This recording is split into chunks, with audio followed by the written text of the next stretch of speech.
And action. All the homies. Shooting the first pod.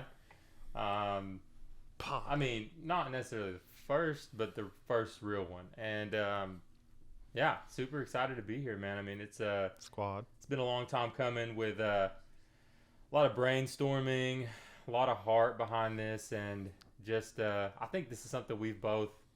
I mean, we kind of touched on it the first time we talked on camera, but something we've both always really wanted to do and felt passionate about just being able to record these talks, man, because I think we have a great history of talking to each other in such a deep format. We talk a lot. Yeah, no, I'm saying, like, we have these great conversations, and sometimes I'm like, man, dude, like, I feel like we should have we recorded should make a podcast. And so, yeah, excited to be here. Y'all know me. I'm Kamel, Douhne, and what up? this is my boy. Yes, sir. Name is Jordan. Jordan Little, J Booty, J Money, J Liddy.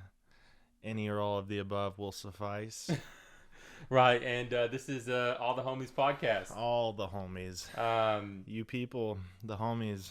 We Yeah. are your homies. For sure, Are we the homies or are they the homies? You know, I think really in reality, we're all the homies. We're you all know the what I'm saying? homies. Like, me and you are definitely homies. And I think everybody out there has their homies, and you know, we're all just a bunch of homies together doing a podcast. So, yeah, like I was saying, man, this has been a long time dream of, I think, both of us, is just to really get out there. And I feel like expressing ourselves is difficult sometimes because we're both kind of introverted in our ways, and we're both extroverted. We're both Geminis. We have, you know, a double package of being able to, like, be deep or quiet, but also having that side that's like super social. And I think we come from like two very different backgrounds, but we're very similar in a lot of ways. And so I was always, you know, dreaming of like being able to like do this podcast and really express myself, because I feel like one of my gifts is just being able to communicate and understand people on the level that they are and where they come from and the different backgrounds. I think my life, just being like a first generation American, born in America, coming from immigrant parents, having a completely different life than a lot of the people that I grew up with, or, you know, but being able to find the similarities where they are. Like, I know with you and me, our families like battled very similar battles throughout our childhood and growing up, and just ending up at the same school and becoming friends, not realizing that we really did have a lot in common. And I think that's kind of the heart behind this whole thing, is like just how we spoke about our friendship last time. And if you do want to see that, guys, that's in the Vault episode, our very first recording. We'll chop it up a little. Yeah, you know, we talked a little bit about how we became friends, and I think that was a great, you know, springboard for this podcast, because the way that we became friends, the way we connected, was similar to how we feel like a lot of people could connect and how the world operates. Yeah, and I think a lot of the heart behind this comes from, you know, the fact that we want to convey at least that we all have more in common than we think. I think because when you and I met, definitely did not think we'd be friends. Not that you know, didn't think we'd not be friends. You just didn't seem like anybody I'd have anything in common with. So, yeah, man, I'm pretty pumped about it. Usually I'm the guy who's the listener on the end. So if you know me, I'm either really quiet around you. If you're in my inner circle, you've heard me talk a lot more. So this is going to be different for me, but I'm excited to see what comes out of it. Yeah, man. And I really think it's kind of like, I feel like podcasts these days they're getting so popular, because until now it's been like really the only way to see or digest information from other sources has been like YouTube videos, you know, in the early stages. But before that, it was just like mainstream media. I mean, you're talking about like, I don't know, like 50, 60 years ago, they had like just a couple channels. I mean, correct me if I'm wrong, but I know at one point there was like 3 channels in early TV history, all black and white. And then there was color TV and these programs that took just a ton of money. I mean, hundreds of thousands of dollars, millions of dollars to produce a movie, then get it into the theaters or, you know, produce a show and get it onto TV. And all the overhead and the boards and stuff that had to sign off on everything that was being said, everything that was being funded. And people were taking that information in, and that's all they really had. But just because how much technology's boomed. And I always say this is like, you know, the iPhone came out in 2005. Okay. So we're not even 20 years off of when the first smartphone really came to play. Of course, there was like iPod touches and stuff that led up to that. Mm-hmm. And even the iPhone in its early infancy was just not even really that great. But I feel like that's when we all became almost like cyborgs. Like we now have this piece of information, this technology in our hands, and being able to listen to somebody from across the world or send a voice message to a friend that lives, you know, on the other side of the world. It's really changed how we do things, how we, you know, get information. And I'm sure you're the same way. I feel like a lot of people listen to podcasts. I mean, I've talked to friends and stuff that listen to podcasts nonstop all day, while they're working, while they're driving, while they're working out. I mean, I'm sure you have the same kind of experience with that. For sure. Definitely like a big road trip podcast guy. Yeah, no, if I'm in the car for more than an hour. Nah, but it's definitely it's a nice medium because it's kind of getting us back to almost radio feel, like before TV and all that, like you're saying. Families gathered around and sat and listened to people talk on the radio, or so it's just as humans, I think something about listening to other humans talk to each other, it's intriguing. Yeah, no, I definitely agree. Especially like if you think about it, like I remember when YouTube was like in its like beginning, not like the very, very beginning of it, but I remember when vlogs first started to become a thing. And just like I remember watching some of the stupidest vlogs, like people just like one day decided, and I mean I have a couple YouTube videos from middle school. They're horrible, they're in a vault somewhere, I don't know where they're at. I literally was like, dude, this thing is awesome, you can get on here, make videos, be funny, and then people from all, you know, around the world can see it. Like I remember my first YouTube video that I ever made, I borrowed this wig from this girl who liked me at school. Like, cause like obviously I come from a Middle Eastern family, so like if they were to walk in a room and I'm like filming myself, you know, with a wig on, they're gonna think I've been corrupted by the system and like it's time to ship me back to the Middle East. But I always was different than my family. Like, you know, my brother was like very studious, wanted to study and wanted to become a doctor and all this kind of stuff. And my sister, she kind of was like low key, just like, you know, doing athletic stuff, but kind of just following behind me and my brother. And I remember I was like, I want to make YouTube videos, like when I was really young. And I remember borrowing this wig from this girl. Like I just knew she had like, you know, dress up stuff. And I was like, hey, can I borrow that wig? It was a black afro. And I called myself Mr. Cafe. And I was like, I'm going to go on. And I know this is I've never really told anybody from my, you know, adult life about this, but I would go in my dad's office. He had one of those huge like tower computers.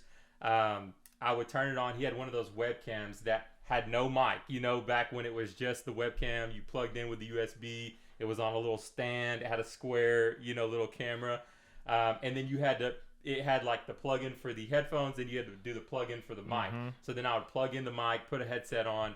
And I remember one of my early videos was me. I went to DC to visit my older brother, and I got like this Declaration of Independence from like Capitol Hill or something. I can't remember what it was. And I was just reading that thing in like a terrible accent. They're gonna steal the Declaration of Independence. I was like, I did this one where I was like, it's how to burn a CD, and I was like taking a CD, and I was like taking a can of like hairspray and setting it on fire. I was just doing crazy stuff in my dad's office, and I did this all on camera. Nice. And I posted it. I got like 5 views. But when I got to high school, I was like, dude, I gotta hide this crap. Like, I don't know how to delete this, you know. So, no, but I remember, cool. You were doing something that you liked. Yeah, you know? For sure. And people, whatever it is, and if it's out there, people are gonna watch it. you know, and that's part of what I'm excited for this is like, we don't necessarily have like a crazy structure going on to this, but we're just putting out something that we enjoy, right? And so I think in hopes that other people are going to enjoy that as well. Some people are going to hate on it. Some people are going to like it. Some people take it or leave it, right? But yeah, it's all good. No, I agree. And that's the thing is like this platform and this technology and this way of communication is really not that old of a style. I think it's now just hitting its stride. You're seeing a lot of podcasts being created and a lot of people talking about a lot of different topics. And like just YouTube in its infancy was just like, I remember when, you know, like Fred, like, I don't know if you watched Fred, but I watched Fred when in his YouTube videos were like these people who would just like vlog their daily life, like parents with like 3 or 4 kids that would just like, all right, time to go to soccer practice. And they would just vlog it. And it just became so popular and people started to obsess with other people's lives or just want an escape from their life or whatever reasons they watched it from. So I've always thought that this type of communication, we're living in such a weird time. Like somebody could get on right now and watch our podcast, All the Homies podcast, and be completely in a different country, not even know us and relate with something. I mean, we're living in a crazy time. It is wild. And on that note, you know, what are some things, since this is our first official, I know there might be some other stuff out there, but what are you excited to talk about? What's some of the stuff we're going to cover? And then after that, we might even put it out there. What's some stuff the homies, you guys out there want to hear? You want to hear about us? You want to hear us talk about something specific? I don't know, but we'll tell you what we're starting with. You want to absolutely kick it off? No, I think first and foremost, we definitely are going to dive into just like friendship stuff. You know, the role of life after you go to school and you're just like trying to figure out like, why am I here? Why was I created? What's my purpose? And I think we're kind of both in that season right now of like trying to figure out where we stand in life, but also trying to figure out what type of men we're going to be. Because, you know, on the same point is like, we live in a crazy world. Like there's a lot of different role models you can follow. There's a lot of great people that you can create your life to, you know, look like, or there's a lot of bad things that you can chase after as well. And I think we both come from, you know, pretty amazing families. Shout out to my family. Shout out Brian and Miss Little, you know what I'm saying? I think we had a pretty good raising, but at the same time, we've definitely been in circles of guys that like now, I mean, I don't know about you, dude, but like I run into some people that like I went to high school with or like live life, and a lot of them are doing well. And some people, man, the path that they've chosen, choices that they've made have led them down different paths. And I understand, like, I'm always that type of person where, you know, there's a whole, I feel like, outlook where people like to deem certain people like that aren't like pursuing their dreams or are pursuing their dreams as crazy. Like you have the whole group of like, you know, settle down, get your 9-to-5, you know, get that office job and join the matrix or the system. And then there's that whole group of people who are like, chase your dreams. If you're doing that, you're just like completely bought into the system. But I think not anything, like, it's like never black or white. Right. Some people are in survival mode. You know what I'm saying? Like some people have to do it. Like, or I know at least from other countries and cultures, like to come to the States and to have that 9-to-5, that's a dream to a lot of people that come from other places. And sometimes we can get locked into that. So we're definitely going to dive into that, like what it's like to be in this season. I know you can express a lot about that. Young people, listen up. You're going to hear a lot of it. We're going to have a lot of high performers our age, some a little older, and then some people who are new at their craft figuring out what they're doing. But like you were saying a second ago, it's not always black and white. I think more of us are kind of in that in-between space than, you know, social media would have us believe. You've got people who are chasing their dreams. Right. You know. I love hearing you talk about social media because I think you have an awesome perspective about it. And I think you should definitely always share that because the way that you've seen it, I feel like you really are able to like communicate what it's like to actually digest that. Because like sometimes I feel like we're looking at social media, but we don't really understand how it's affecting us subconsciously. And I think you have great points on that. Is like some of the stuff that you said to me in the past of like, you know, judging ourselves versus what other people are doing, and you know what I'm saying? Yeah. Yeah. No, that'll be good. Definitely gonna dig into a lot of that. I know we're excited to. Sorry, that's a whole nother. I can't. Yeah, I will fall down that tunnel real quick. So definitely gonna dig into that career, getting started. You know, finding identity, finding clarity, finding a vision, and even being able to stick with that. Right? How do you chase your dream, or what path is right for you? And again, a lot of us are kind of in the middle.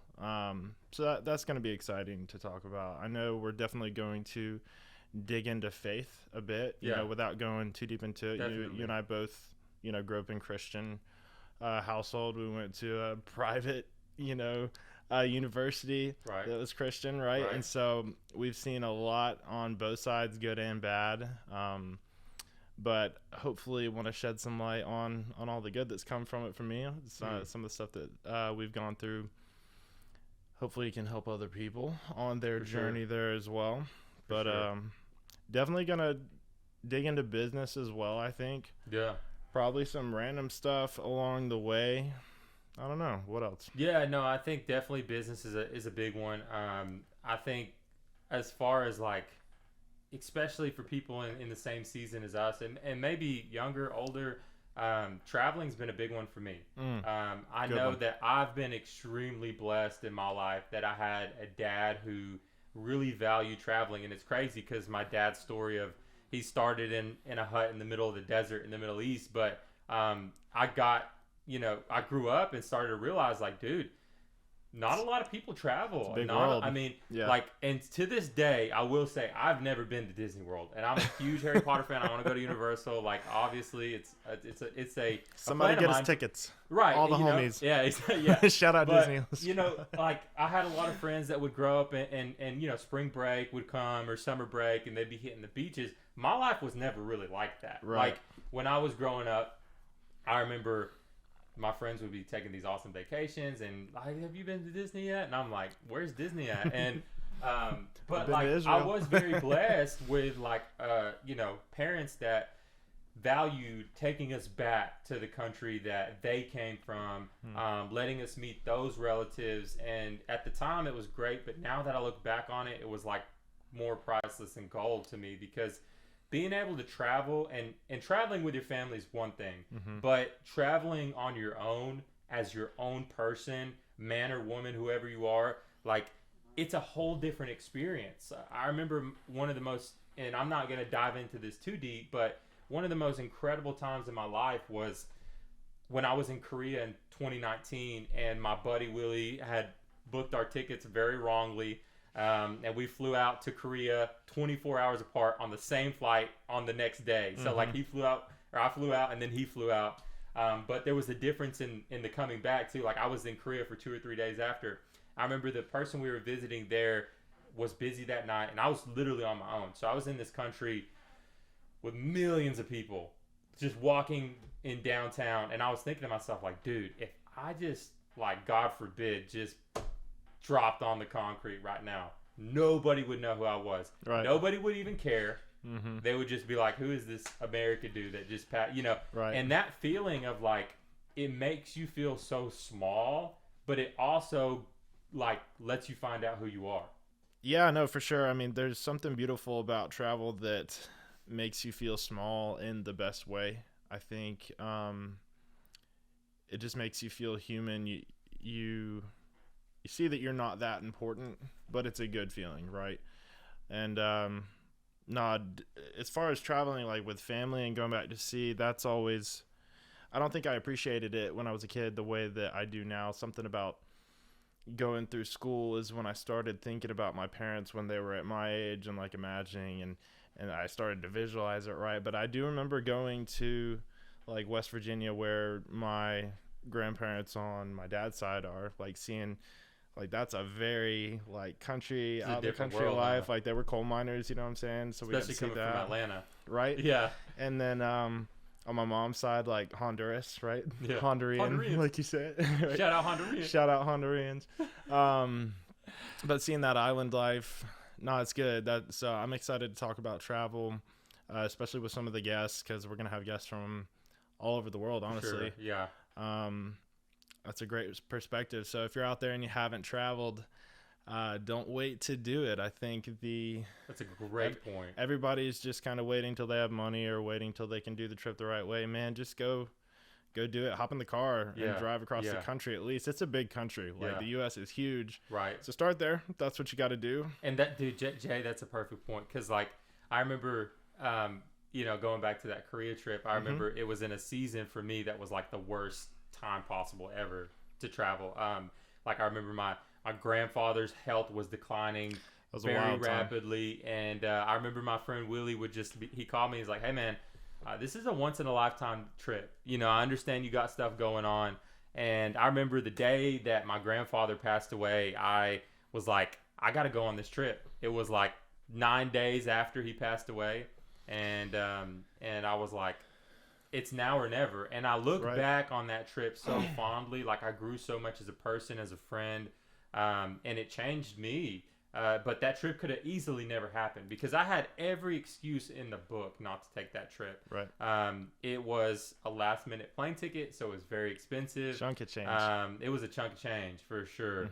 And, I had so many reasons not to take that trip, man, but I did. And that's a perfect point because I don't think there ever is like the right time to travel. I don't think you're ever going to find 2 or 3 weeks in your schedule where it's like, oh, I should just fly to the other side of the world. Yeah. There's always going to be a trade-off. There's always going to be a sacrifice. And I think when you flip that coin, more times than not, you're going to be glad that you did. For sure. And, this is something I've been thinking about a lot lately. So, like, I'm going to put this out there for people. I typed this whole thing. You heard it here first. You heard it here first. But, I mean, the older I get, the more that I realize I don't actually regret a lot of things in life. Even the things that, like, everybody says that they regret, like, oh, I wish I didn't do this and that. The things that I really, truly regret are the things that I did not do. The trips that I didn't go on, the concerts that I didn't go to, just the random opportunity, not random, but the opportunities that came and I chose not to do them for whatever reason. The FOMO, if that's what you want to call it, but it's like, that's the realest thing. The time's going by, right? Whether we like it or not, right? So spend the money, book the trip, buy it, like, and that goes into like what we're talking about as far as career and moving into that. Well, and in the season for those of us who are, a few years out of college, just kind of go for it. Like if you see an opportunity, if you fail, you fail. At least, that you tried. Right. So when it comes to these trips, go on it. If you got to pay it off later, cool. I'm not telling you to go into debt, but travel, get the experience. The only things you're going to regret are the opportunities that you let pass you by. True. Yeah, that's a great point, man, because for me, I remember in that trip that I took, like looking back now, I could, no matter how much money I had, no matter how blessed I was with any opportunity, nothing could take me back to that season, right? Where my best friend at that time, that was right before he got married, neither one of us really knew he was going to meet the girl of his dreams and get married so quickly, but he did. And now he has other responsibilities and other things that would never allow him to take a trip like that again. So like for me, I've always said one of my favorite quotes is, life's the ultimate teacher. It gives you the test and then it gives you the lesson. And I think sometimes we forget that because life will test you. Whatever entity you believe in, if you believe in God or if you believe in a rocking chair, whatever, I don't care. I think at least for me, right, that life will send you these mini tests. I mean, sometimes they're like humongous tests that will affect the rest of your life. Sometimes they're just little things, little blessings that could have been in your life. And you take that test, whether you realize it or not, and then life gives you the lesson. And I think we, as humans, we fail a lot of those tests. I'm not saying you're going to knock it out the park. We avoid the tests, right? Right. We try to, but, at the end of the day, like, the smart humans, the people who learn from those lessons, that's really where the value's at. You're not meant to make the right decision every single time. Like every human that has ever lived has made wrong decisions. For sure. Some more than others, but if you can take those losses and you can take the times that, like, hey man, like you said, I missed out on a couple trips, I missed out on a concert or whatever, but you use that and implement it in your life, then you learn the lesson. For sure. You might have not got the fruit from that lesson the first time, and maybe it wasn't your fruit to get that time either. Maybe the lesson was what you needed at the time. And I know for me, it's like, if I look back at all the times in my life that I took these trips or I didn't take these trips, I still look back at a couple trips that I could have taken before that with him, you know, and that for some reason I didn't take. I'd let, you know, the worries of life or whatever, you know, affect that for me. And I could never get those back, but I did take that one trip. So I learned from it. And from now on, it's going to be a lifelong lesson for me. Right. And I bet you never regret it either. And that's the funny thing.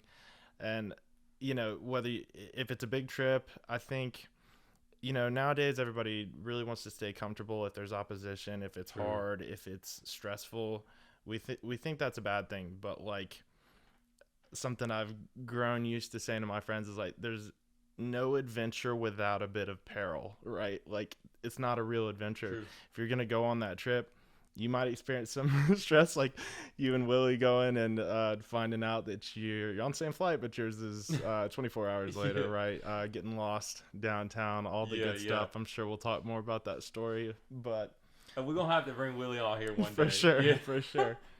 Oh, gosh. But yeah, man. So travel. We definitely going to get into travel. I think really, man, the biggest thing about this podcast for everybody watching and stuff is we just want to be real. We just want to be authentic. I feel like we both have strived for that. I think as humans, we have that side of us that wants to be authentic. It wants to be vulnerable. But there's that whole other side of us that goes into that flight or fight mode where it's like, do I really want to say this? Do I really want to be this vulnerable? And there's always pros and cons. Like, if you're not, people are going to call you fake. And if you are super vulnerable, people are going to be like, well, they're just putting everything out there for everybody to know. Like, that, you're people oversharing, are going to judge bro. you either way, right? Right. But I would rather be judged for being real For sure. and authentic than being judged for being fake. 100%. It's why I've struggled with social media for a long time. You know, I always wanted to do that as an artist. I always wanted to put myself out there, but like, the fear of judgment is something we all struggle with. Or, yeah, man. So that's why I'm really excited for this. Rain or shine, it's gonna be us. It's gonna be me. I'm gonna try my best. You know what I'm saying? Yeah. Y'all let me know what you think. All right, so you know, Jay, I think a great way to kick this thing off would be, let's just talk about the Super Bowl. I mean, we're American. We live in America. Sports. We're patriotic, right? We love America. God bless the USA. God bless it. Greatest country in the world, for sure. Praise him. But what is more patriotic than the Super Bowl? I mean, come on. You know what I'm saying? Not much, man. Not much. I will say, like, I'm sitting here laughing because I just didn't feel like the commercials were quite there. Dude. I don't want to be that guy. They didn't feel like it this year. I don't know if it was me or maybe because we're so used to, you know, Super Bowl commercials used to be the thing that you looked forward to because they were very outlandish. They were ahead of their time. Compared to the rest of the year, right? And now maybe because we constantly have all this just crazy marketing and media in front of our face at all times through Instagram, through social media, all of that. Maybe we're desensitized to it. Maybe I am. And maybe that's why I thought the way that I did. Yeah. Well, and I saw, like, I know one of my homies that was watching the game with us, he was saying that they started releasing the Super Bowl commercials like before the Super Bowl. Like, people had already seen They were doing sneak peeks. Yeah. That's kind of sad. I mean, I get it. You're going to pay $7 million for 30 seconds or whatever it is. Maybe you're going to get it out there, but... Yeah, but I mean, at the same time, dude, I mean, I feel like in the recent years, just like strictly, let's just talk about the commercials right now. In the recent years, like, I feel like they were getting pretty good. Like, I remember Toyota came out with a couple really, really good ones. They would always come out with something super emotional, super heartfelt. But like, yeah, dude, I totally agree. Like, this year I felt like I felt like, when like you've been married for like 40 years or whatever, and you're just like kind of like, good morning, beautiful. Like they're gonna be there. They're gonna hold the door open for you. That you're gonna go to your in-laws, and that you hate your aunt's mac and cheese at Thanksgiving. You know what I'm saying? Like I felt like it was like that. I feel like they just threw some commercials at us because they knew, oh, these are the Super Bowl commercials. They're gonna love them. But in reality, I felt like the consensus between a lot of people that I talked to, at least, they thought they were pretty sus. There's not one that I can remember except for the Doritos Breaking Bad one. And that's, I think, strictly because I'm a Breaking Bad fan. Yeah. I saw that one. I was like, cool. I did. Okay, this is interesting. So, he gets us, right? These, the Jesus commercials, okay. Right? Which has been pretty cool. I'll say, like, I don't really remember exactly what the commercial was. I did think it was super cool that they had it on the Super Bowl. I thought that was pretty awesome. Shout out Jesus. Let's go. You crazy, Jesus? I thought that you crazy, Jesus. I thought that was really cool. However, I find it funny. I don't know if you've seen any of this. They've gotten so much flack for it. Have you seen any of this? For spending this amount of money on a Super Bowl commercial. What are your thoughts on it? Dude, see that's sticky. Because the thing is, and we're going to talk about some stuff tonight that is probably going to fall in the same category. But as far as that, man, it's like we are so judgmental. And the problem is we were never meant to be judges and judge each other in this way. At least in the Christian faith, I would say that we strive not to judge each other. We're not supposed to. And obviously there's some scriptures from Old Testament stuff that might go against that. But I think at the same time, man, it's like we praised these huge pastors back in the day. And I'm not just saying Billy Graham, but like, for example, Billy Graham, who would be preaching in Korea to hundreds of thousands of people. I remember one time I was watching something. He said that they flew him in a helicopter and flew him around this huge like stadium and all these little like tents and stuff. He said there was like 1 million people there to watch him preach. But you got to think about that. Like, how much did it cost to set that up, right? To rent out a stadium, to rent all the vendors, to get all the security and do all that kind of stuff. Maybe those commercials are just modern day preaching. And that's my point is like, I didn't really watch the commercials. I don't really know anything about that movement. I think that it does take a lot, especially in this day and time, to say the name of Jesus. For sure. I think that in itself could be offensive to people. I think it's the most offensive name in all of history, and maybe that they're onto something because of that. But I will say that, like, you can't really judge, man, because, I mean, back in the day, nobody judged Billy Graham for selling out those stadiums and preaching, and maybe this is the way people are reached these days. You got to adapt with the times. We've seen so many churches that close their doors because they refuse to adapt with the changing of generations, you know? For sure. I thought it was beautiful. I mean, like, I get what people are saying with the money and this and that, but to put it in front of the most televised, event in the world and put it in front of everybody, all kinds of people, no matter what they're doing, I thought that was a beautiful thing. So I'm here for it. I don't represent that organization or anything, but I'm here for it. I thought it was pretty cool. As far as the football, I mean, me, sports. Yeah. Not really a sports guy. It's so funny because I know your wife Woj, Sydney. Shout out Woj behind the camera. Sydney, say hey to everybody. Hello. She is a huge sports fan in every aspect. Oh yeah, it's part of why I married her. Hockey, football, hockey. You gotta say it with the Ohio. Yeah, she's a Yankee. Nah, man, it was definitely one of the reasons I married her. First time I took her to meet my homies in Atlanta, the homies, right, the OG homies. She immediately started chopping it up, sports with them. And I was like, this is great because, like, now I don't have to sit here and pretend like I know what I'm talking about. And then they immediately turned on me and all started crapping on me because I knew nothing. And that was how I knew. That was how I knew.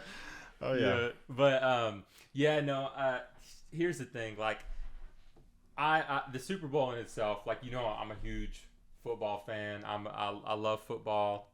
It's definitely a passion and dream of mine to play football.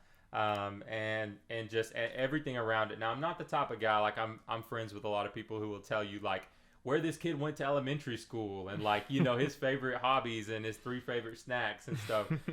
You know who you are, friends. And I've never been like that. I think I'm a true fan of the sport, right?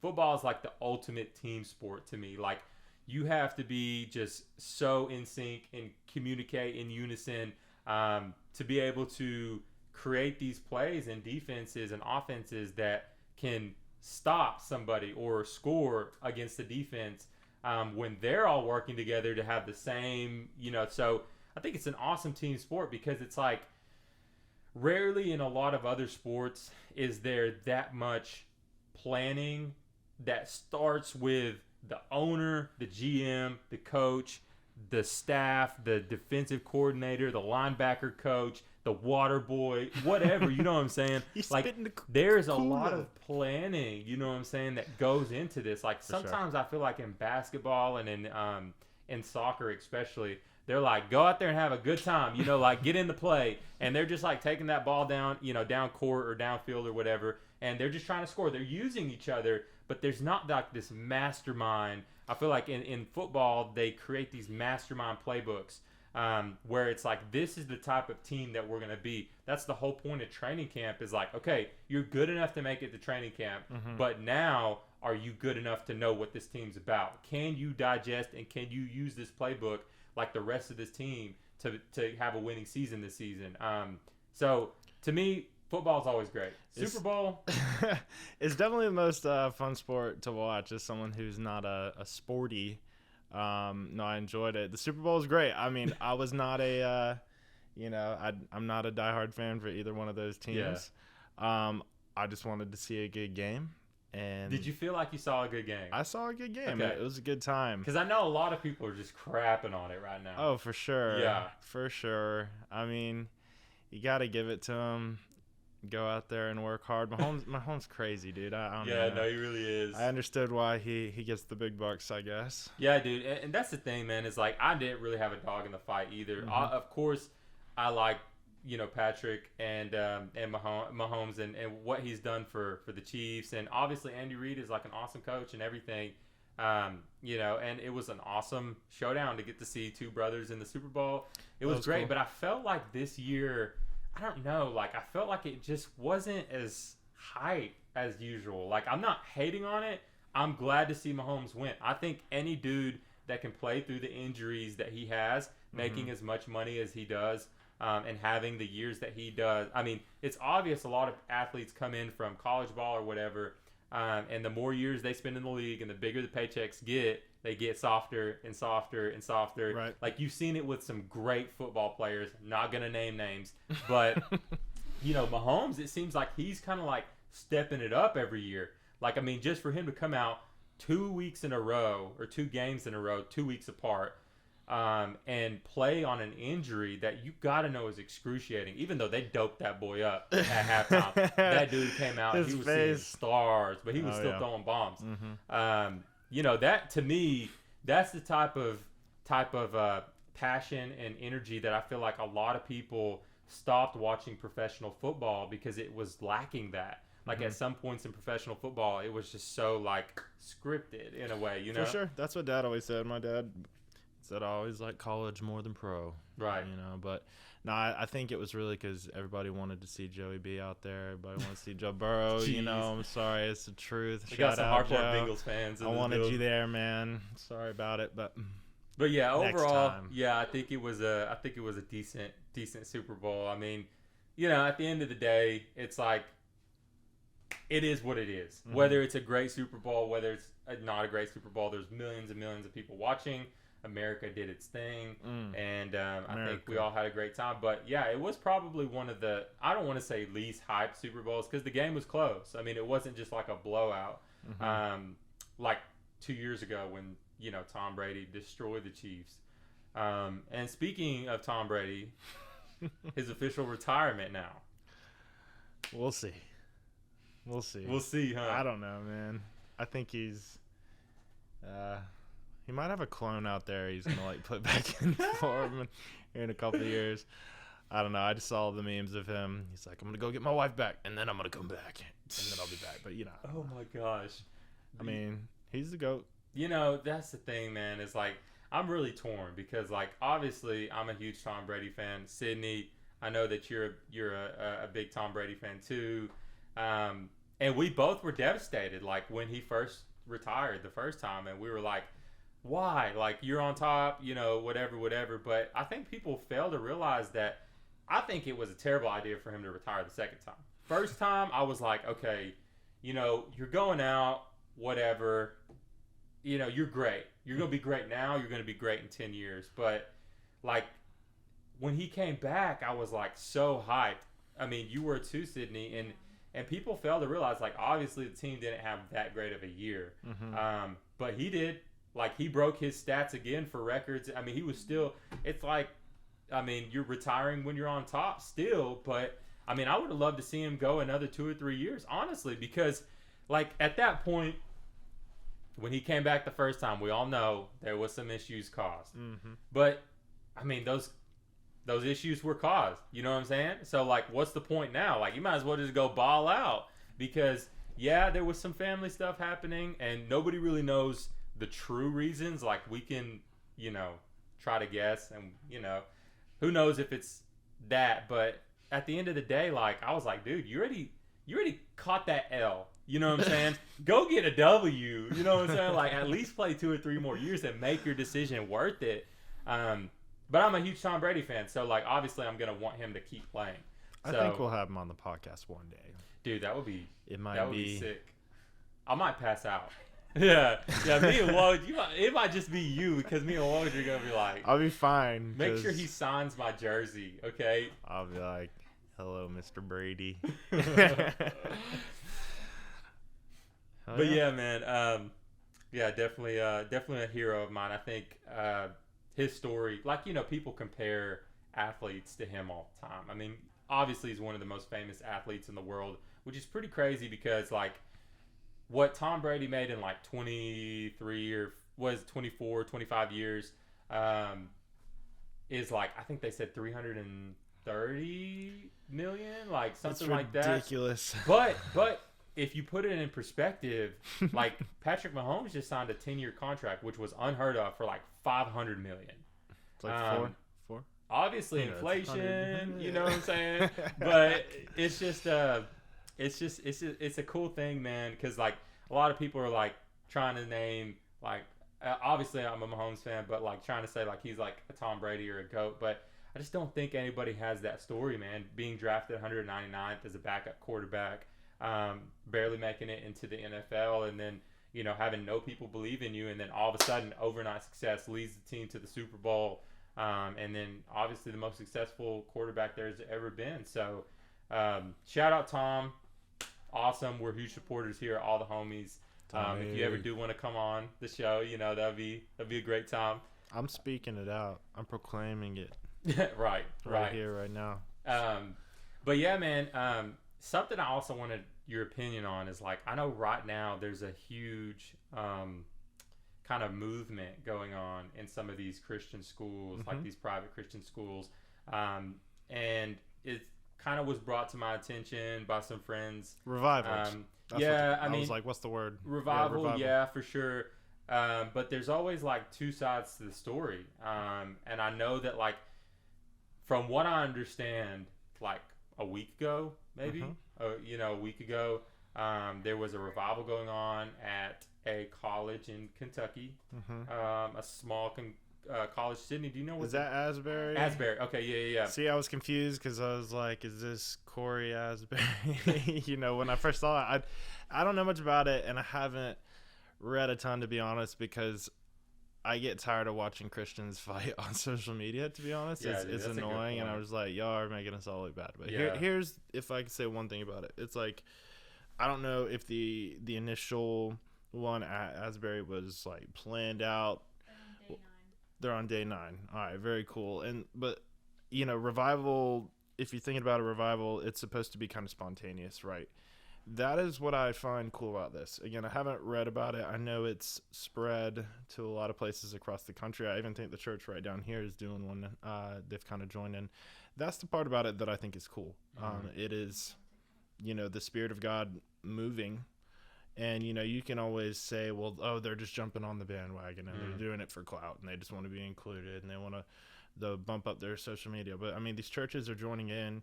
If the initial one has been going on for 9 straight days, right, these other ones who've joined in have been going on for days and days now as well. You know, in the church, whatever function, there's always going to be, it's always people. So you're going to have awesome people. You're going to have a bunch of crappy people as well, right? And you're going to have people, you know, taking advantage of it one way or the other. And so, you know, let God do what he's going to do is kind of how I feel about it. I think it's really cool. I mean, this could turn into a movement. I hope it's not just words. I'd love to see something radical. I mean, it'd be crazy, but I don't know. What are your thoughts on it? Dude, honestly, it's a tough one. Like you said, I think your point of like you get tired of seeing Christians fight. It is a great point, because I think the worst thing that can happen to Christ followers, like I don't necessarily associate myself with like Christian, because I feel like in this day and time, Christian can mean a lot of different things. To me, and my faith is I'm a Christ follower. Like I'm a follower of Jesus Christ, like obviously. But I think sometimes we could become so divided, right? I think division is something that is the way that the enemy can kind of destroy us as Christians or Christ followers. But my thing is this: no matter, I mean, because I've listened to both sides of it. I've seen some of the services. I know the school that me and you went to is having a revival. I think it was like it was the second school to like join along and do a revival with them. From the stuff that I've seen, like it looks genuine, it looks authentic, but who am I to judge, right? Because at the end of the day, like it's not on me to judge whether somebody's relationship with God or the way they worship is authentic or not. I mean, I think a lot of times that I've worshiped or a lot of times that I've prayed, like I haven't been authentic, you know? For sure.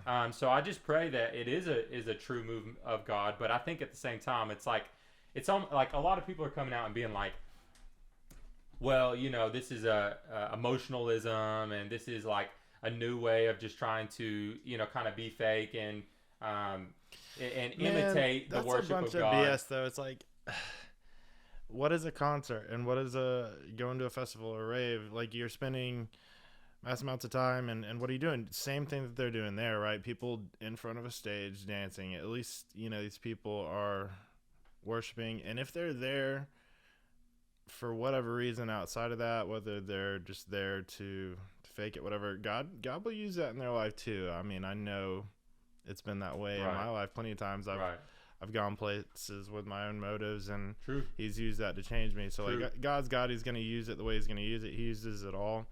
I think it's a cool thing.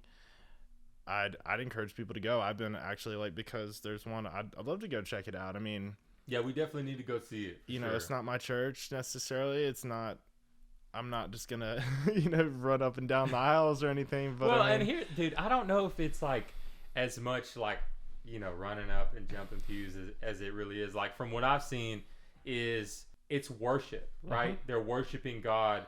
And I think sometimes we can become so judgmental on the way things are done because it's out of our control, or it's not with our taste, or it's not what we necessarily believe in our denomination, right? That we lose the fact and the vision that like people are worshiping God, like what we were created to do, around the throne of heaven 24/7. It's the angels crying, holy, holy, holy. Right. I mean, what looks more like what we are supposed to be doing than people worshiping God? So sometimes we can become so critical of the earthly things, and the things that we think are right, and we want to put that judgment on people that like, hey, whether you agree with the way it's done or how it started or where it's moving or how many people are doing it or the intent behind it, God is achieving his goal and there's people worshiping him. So yeah, I think at the same time, man, it's one of those things that like I can't see it being necessarily a bad thing. I don't know why it would be. I think we're all just too adult and overthinking stuff. I mean, all the stuff, you know, I do this all the time with things, and I'm sure everybody else can resonate with this to an extent. We just make up these stories like in our head. Like we'll read something and just automatically assume the motives behind it and this and that. And that's stupid. Like, be more like a kid. What would a kid do? They'd just start singing along, right? Right. And that's part of being, approaching our faith in a childlike sense. Something that I will say that I think is really cool. I know it's something that I've missed ever since COVID. A lot of us got really comfortable with online church. I know I have. We haven't really gotten back into like having a church home community, which is something that's really important because we love. It's so easy just to spend church, on Sunday mornings by ourselves and just in our PJs and watch a service that we really love, right? But something that I think this is doing is it's pulling people back into the church. Yeah. It's pulling them back into community, right? Which is huge, and it's so necessary. And I'm excited to see, and I hope that more people go back to church and find that community again. I know that I need it, right? True. And I think for sure, anytime that there's tall grass, there's always going to be snakes. So anytime that there is something like that, there is people who are going to come in. And I think a lot of people are saying that, like, I know there's like national news and stuff trying to reach out. And people that are in different types of church denominations that are trying to grasp some sort of control or power over it, because that's what we do naturally as humans.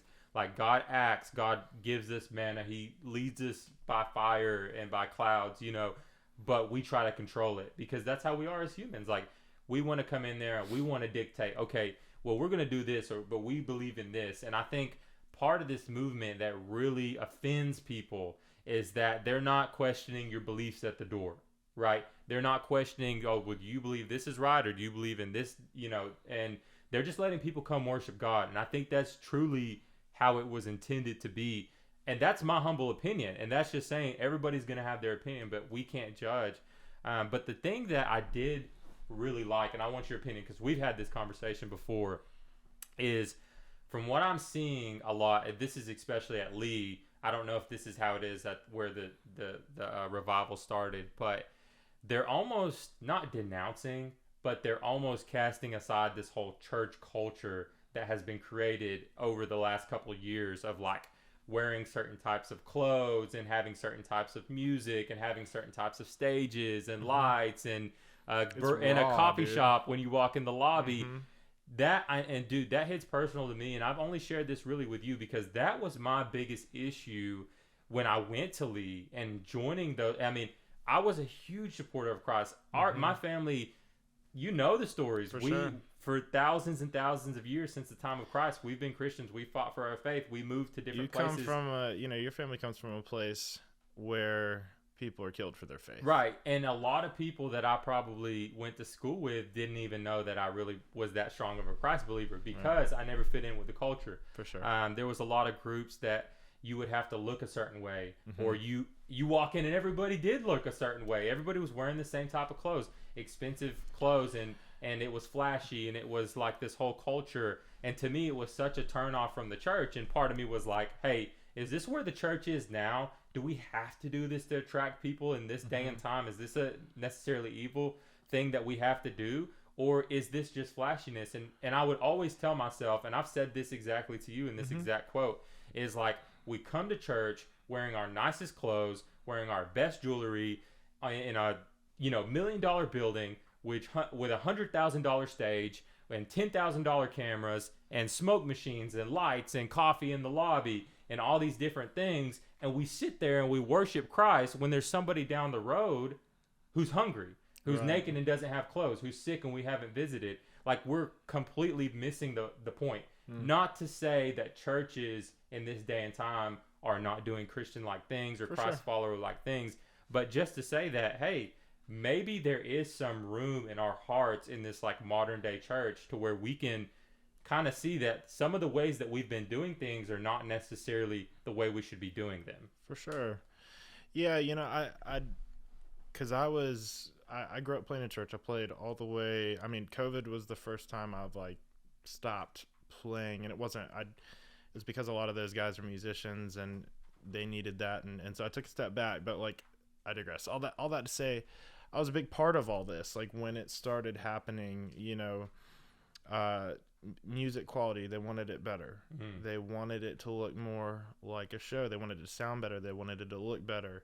And part of that, the heart behind it was, if every other industry in the world has, this level of expectation, this level of quality, then why should the church not have that too? Yeah. Right. And which so is a super valid the point. heart behind it was beautiful. I think that's great. The heart behind, everybody dressing cool, going from wearing our Sunday's best to, holes in jeans and the, the hipster hats and the button ups and the flannels. It started with intention because why? Because that's the way that everybody dresses, right? We want people to feel included. But I think kind of what it evolved into, and it's just human nature, it did turn into a fad, right? It turned into church culture itself. And so like you're saying, someone who grew up in a very different church culture, like that, this is where a lot of people, especially from like the East and everything, they're saying this is American culture. Yeah. And it's not Christian. They're not real Christians, right? Right. And they have a way of viewing us, but it kind of came to a point, like you're saying, where it could ostracize people who came in, right? Because it was now church culture. True.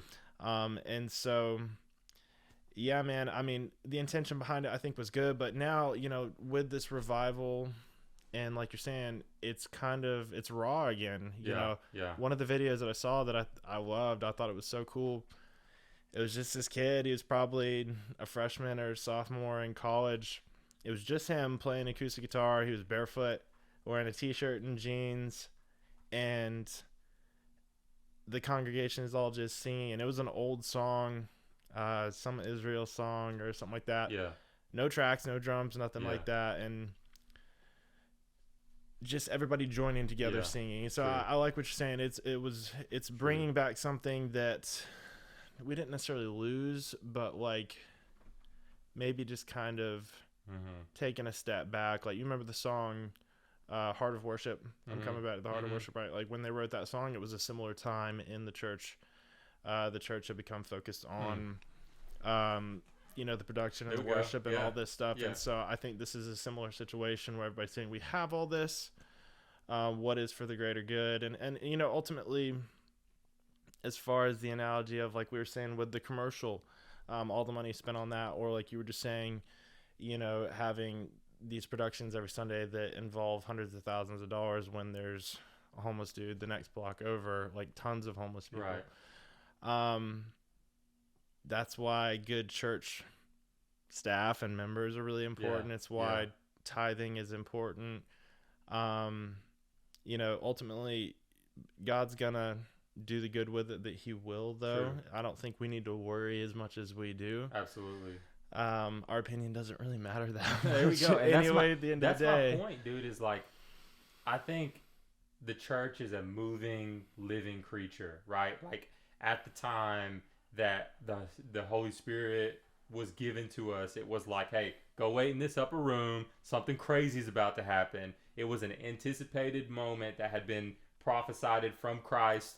And sometimes it happens like that. Sometimes I know that revivals and stuff like that, man, all over the world, like, we're so focused in America on stuff like this, and we want to become so critical because we see a revival happening, right? And people want to come to judge, either side of it.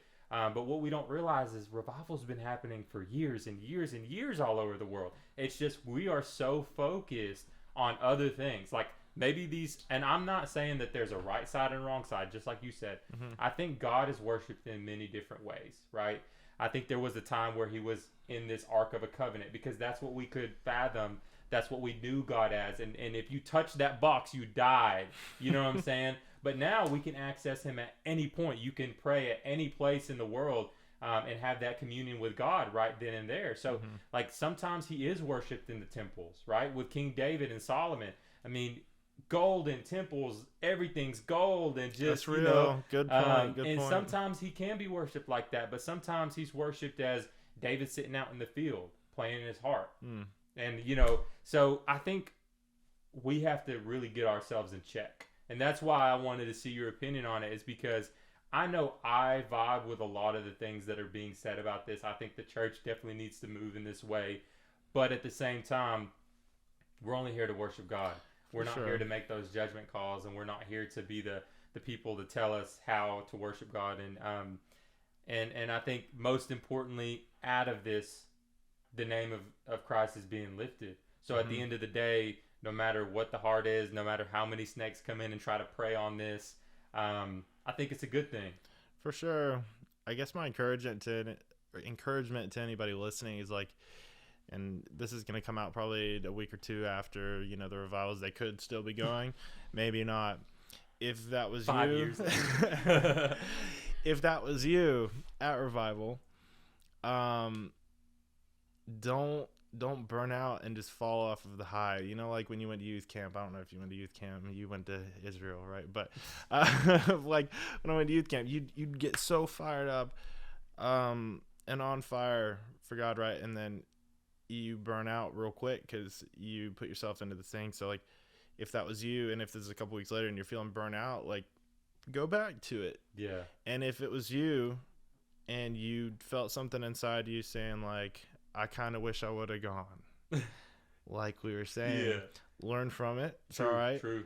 And go to the next one, or start a next one, and lead a Bible study. It's like the same presence that you're feeling there is gonna be with you. You know, when two or more are gathered, right? That's a cool thing. And wow, we got real churchy on this one. I didn't expect it, but like, well, the thing is, we're gonna cover so many different things, and this is the last thing that I'll say is, you know, my mind. The first thing that I thought is, I was like, man, what did that guy say? Because apparently, from what I understand, it happened after like a normal like chapel service or something like that. I mean, correct me if I'm wrong. I was like, dude, that guy must have been preaching the Sermon on the Mount, like bringing some fire. Like, what did that guy say? And I know it's God moving through people. For sure. But I'd be interested to listen to that. Yeah, you know what I'm saying? This really makes me want to go back and watch it. But like, I have to say, I mean, it could have been him, but it was multiple people. It was a group effort, right? Because, and it has to be when something's going for 24 hours, 48 hours, 70, you know, and on and on. People are coming in and being replaced, but it was the musicians too, right? Mm-hmm. They played and kept playing, and then somebody else decided, I have to imagine, you know, I don't know the logistics of this, but somebody decided, I'm going to go fill in for that guitarist because he's going to get tired here real soon. True. If you've ever been on stage longer than an hour, 2 hours, you're going to be hurting. Like, it's a beautiful thing. Yeah, we've confined church and religion to these hour-and-a-half sessions on Sunday mornings, and I think sometimes some of us can get offended when it leaks out because as humans, we like to put everything in its own box. Mm-hmm. This is my religious box. This is what I do on Sunday mornings from 9 a.m. to 10:30. This is my work box. This is what I do Monday through Friday. And sometimes and God has no boundaries. So, I mean, you know, it is what it is. And here's the thing, guys. Like, we say all this as some dudes who are not what a lot of our peers would consider to be big churchy dudes, right? And that's something that I hope, or that I know that we hope to convey. If you're not a Christian, that's cool. We believe God still loves you, right? And we know. I mean, I know that if you're a Christian, or if you're not a Christian, or maybe you're, you know, something that I know we're going to talk more about. It's probably going to come up over and over, but it's a hot thing right now, like deconstruction. If you have fallen away from your faith, that's cool. You know, take the time. Like, we're just regular dudes. We're going to talk about this. We're not necessarily right. I'm interested to hear other people's opinion on it. I think, you know, coming into a close on this episode here, you and I are both people who love hearing differing opinions. I know I am. I love talking it out with people who believe different things than I do, right? And so with this, if we talk about a bunch of faith, we're not trying to toss it at you. We're just talking it out. You know, we're guys working out our own faith here too. So all right, so shift it. Let's there's a couple things I want to talk to you about, okay? Mm-hmm. What do you truly think about this Chinese spy balloon? And I say Chinese spy balloon because that's how they're praising it in the media. I mean, honest, just blunt opinions. Dude, I don't. Oh gosh, this is a whole nother. I mean, Dude, have you seen the memes though? yeah, The dude. memes are crazy. Like they had the whole like Chinese words written on the side of it. Obviously, like Sydney's showing on the screen. Like apparently, there's been a bunch of these, and I think, from what I understand, is this: China said this is some sort of private entity / person from China that is responsible for this balloon. Mm-hmm. So China's coming out and saying, all right, it's not the government. Mm-hmm. And I know there's a whole side of it that people think it's like our government. It's a distraction. It's whatever. Mm-hmm. What is your opinion on it? Man, it's all fake news, bro. Fake news. It's all fake news. No, I really don't know. I mean, it's why I and a lot of people are gonna hate me for. I really don't watch the news much. I do that on who purpose. watches the news anymore? Like for real. A lot Sydney, of people. I'm sorry. I know you told me you watched the Today Show. Or A lot of people. It could be one of a lot of things. It could have been something that's real. It could be exactly what they're saying it is, right? Right. It could have been one that was actually from China, and then a bunch of trolls from all over just started putting balloons up. There's one thing that I do believe, regardless of what it is, the government's just placing emphasis on it to distract us right now. True. Because there's so much I agree with that. crap going on. Yep. That's really disheartening and actually serious, and probably people should put more attention on and be focusing their thoughts and prayers toward. But instead, we're all sitting talking about this balloon. True. And that's what that's what our news and government has become. Yeah. It's what can hold our attention for 15 minutes. True. Yeah. And it's why I don't watch it anymore. You know, my parents, God love them, and my grandparents. I think our generation doesn't watch as much news. Yeah.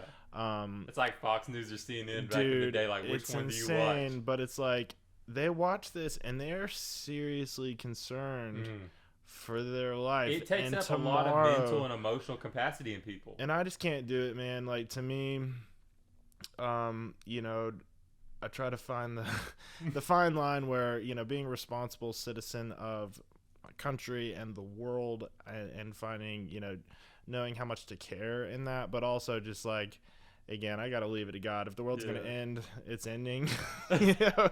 And there's nothing that I can do about it. Dude, my honest opinion is when I saw it, like I saw some sort of like meme or something that was like Chinese spy balloon, I laughed so hard because I was like, are you freaking kidding me?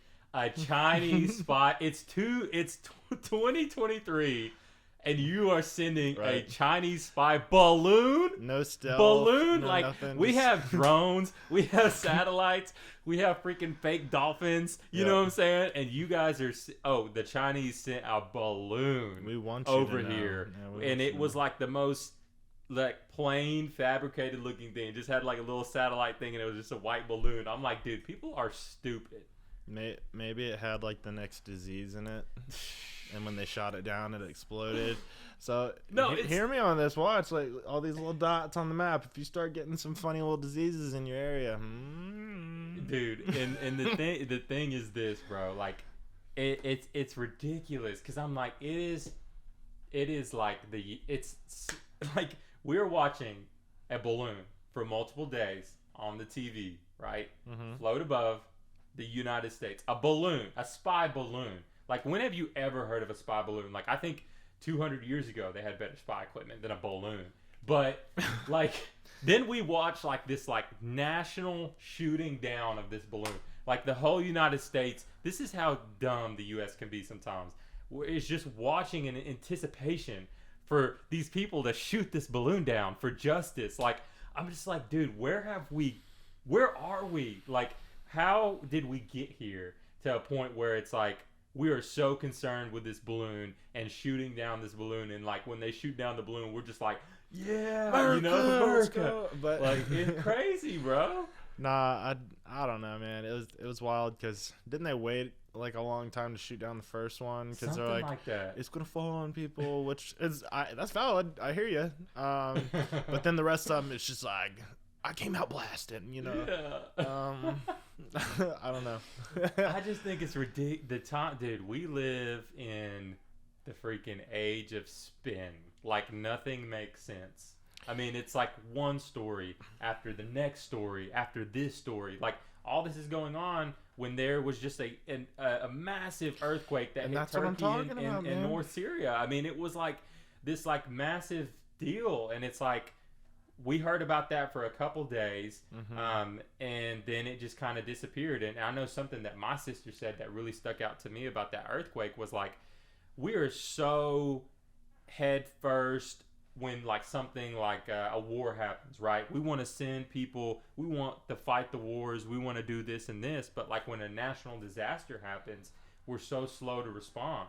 Like we take it as like, oh, there's only like thousands and thousands of people under this rubble right now. We're the strongest country in the world. Well, it didn't happen here, so exactly, man. But if it's a war going on over there, it's like it's our job. Yeah, exactly, dude. And that's my point. Is like sometimes, man, as humans, we are so concerned. The same people who are watching that balloon and being so concerned about this like spy balloon like in the sky are the same people who are kind of like turning a blind eye to this injustice that's going over, happening overseas. And I think, man, it's like we really have to check ourselves as humanity. These leaders that we elect, the people that are in charge, we're so slow to do the things that we need to do. Like, if you really think about the size of this earthquake, I mean, there was multiple earthquakes, thousands of people that are under the rubble, dead, and families being pulled out. I mean, just like people losing their lives, their entire families and stuff.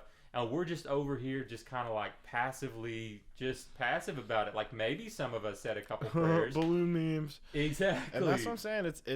It's a distraction. That's the currency of the day, is like how it's time, right? How much of somebody's time can I control? Right. Without falling off into a whole deeper. It's how I feel. It's how I feel about sports. It's how I feel about video games. It's how I feel about the news. It's what can hold your attention. Because you know what else was going on during all that? There was the earthquake. There are a lot of bills being passed in the U.S. Like, we're another $2 trillion in debt during this time. Nobody's talking about that. We're all talking about the balloon. A lot of people are about to lose Medicaid. A lot of people, like 30,000, they don't know that. And for all your life insurance needs or insurance needs, you got my boy Jay Little. No, it's just like, that's the space I'm in. It's like, it's funny.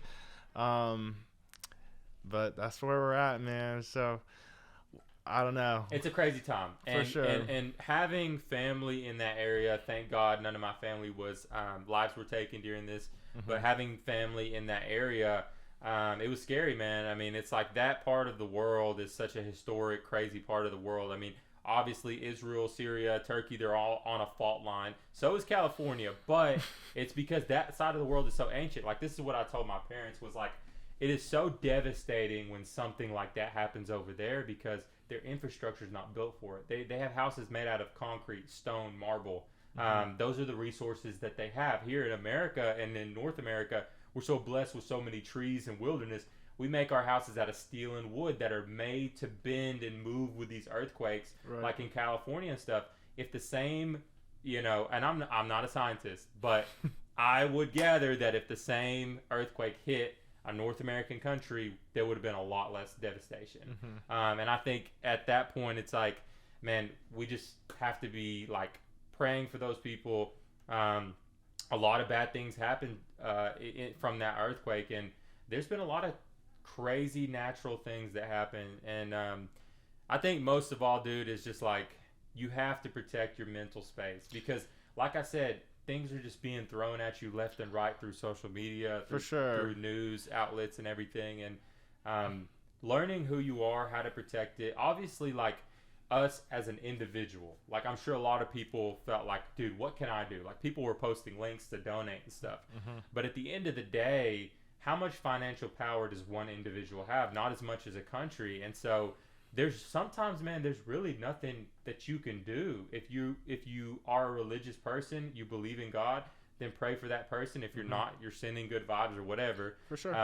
But at the end of the day, good vibes are real. Some of us feel, very helpless when it comes to that. Like, I have family over there, and there wasn't really much that I could do.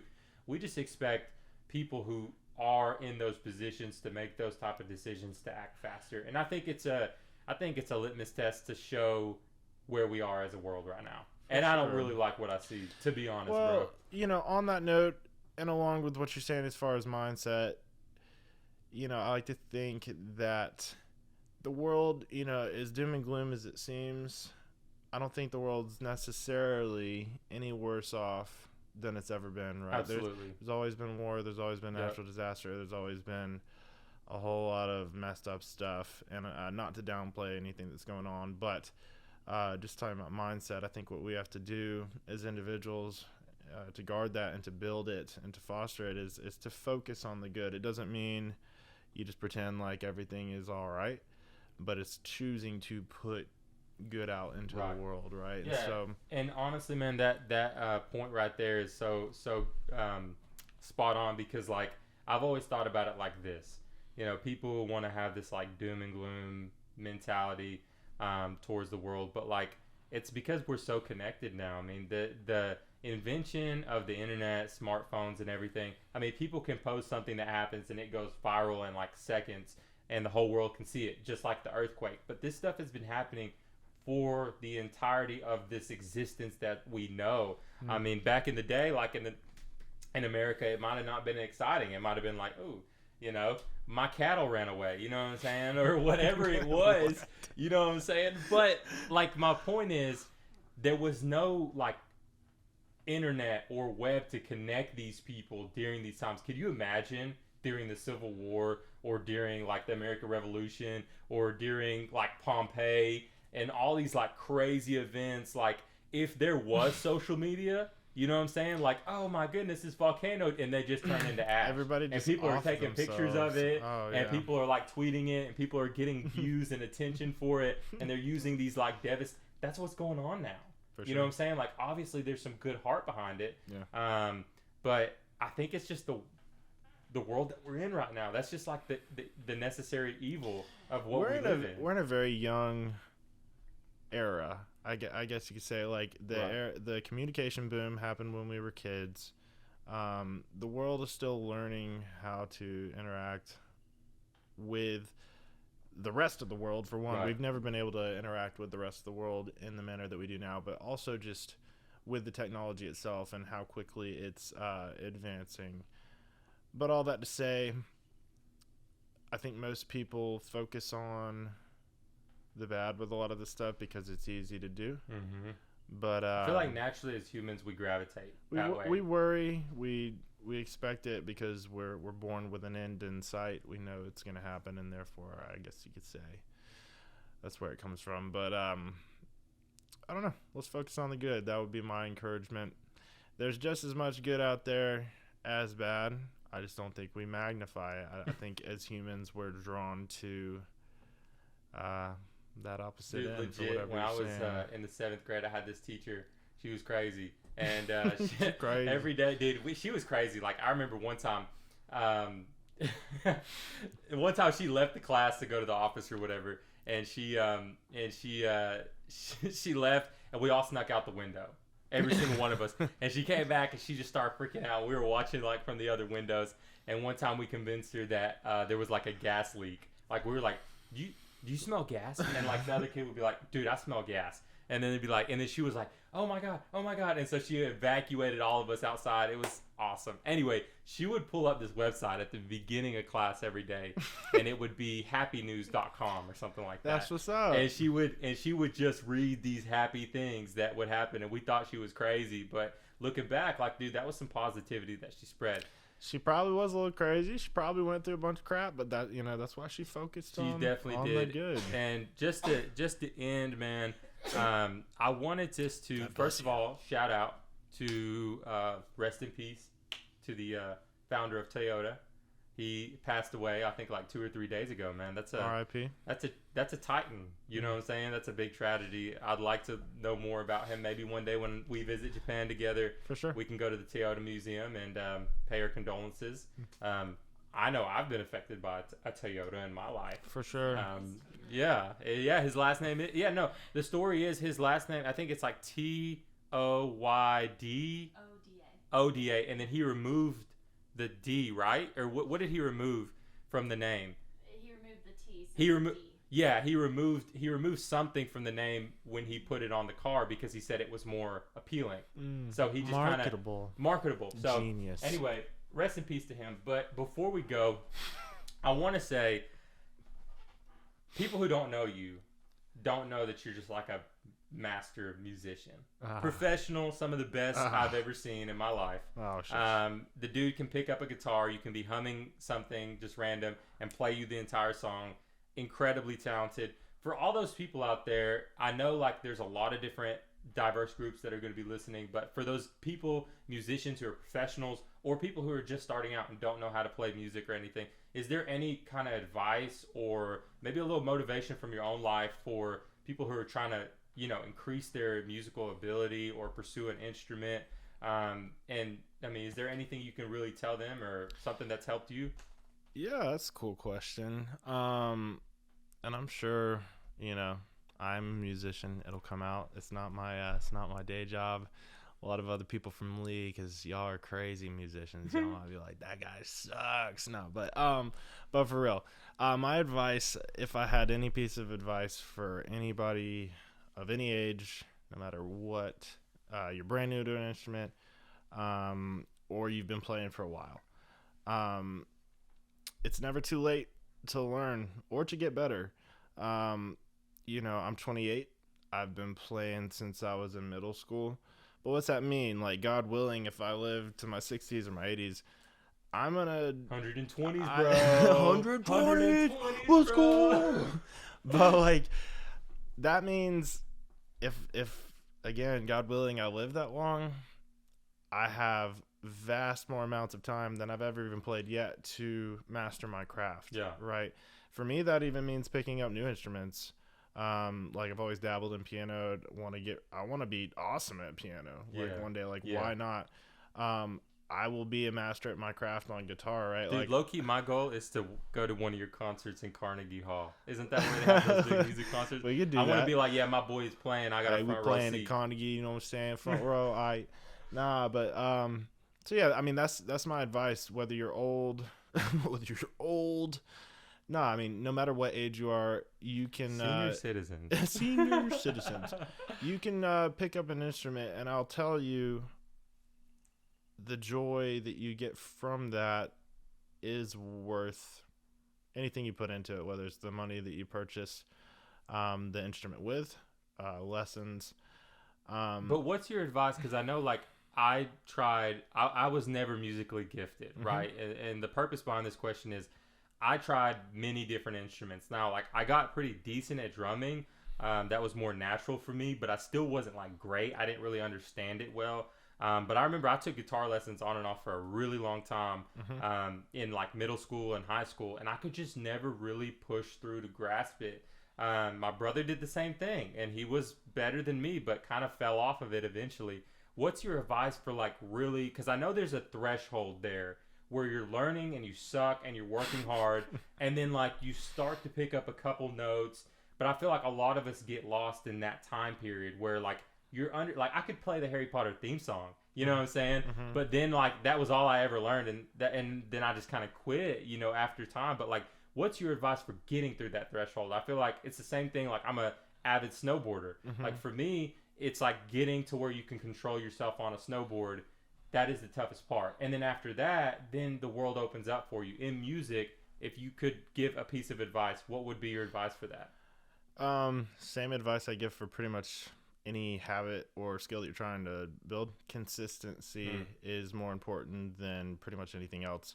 I encourage my students, I pretty much tell them, it is much better for you to practice for 15 minutes a day, every day, or 5 days a week, than it is for you to cram 45 minutes to an hour in one day. True. So consistency, first and foremost, and then just giving it enough time.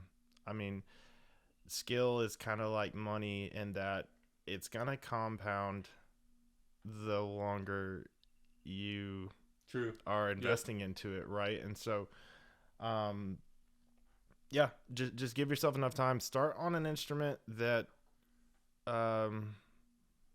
instruments to start on, I'd say, like, start with bass guitar. I think banjo. Bass guitar is like the biggest recommendation I give for for people who are not super musically inclined, or they are and just have never played an instrument, because you get kind of the best of both worlds. You're going to get the rhythm side of things, and the music side of it. You're going to get the notes, and you're just playing individual notes right at once, right? So go out and buy a bass guitar, slap at the bass. Cool. It's a good way to get started. I appreciate that, bro. Sydney, is there anything else that are we all good? Yeah. All right. Well, this has been All the Homies podcast. This has been All the Homies podcast. This has been. And we thank you for joining us today. Thank you for being here today. Very sporadic in a lot of ways, but maybe what we needed. We're glad that you joined us, and we'll see you next time. All the homies. Are you gonna play us a little guitar real quick, Jay? All right. Peace. You're a wizard.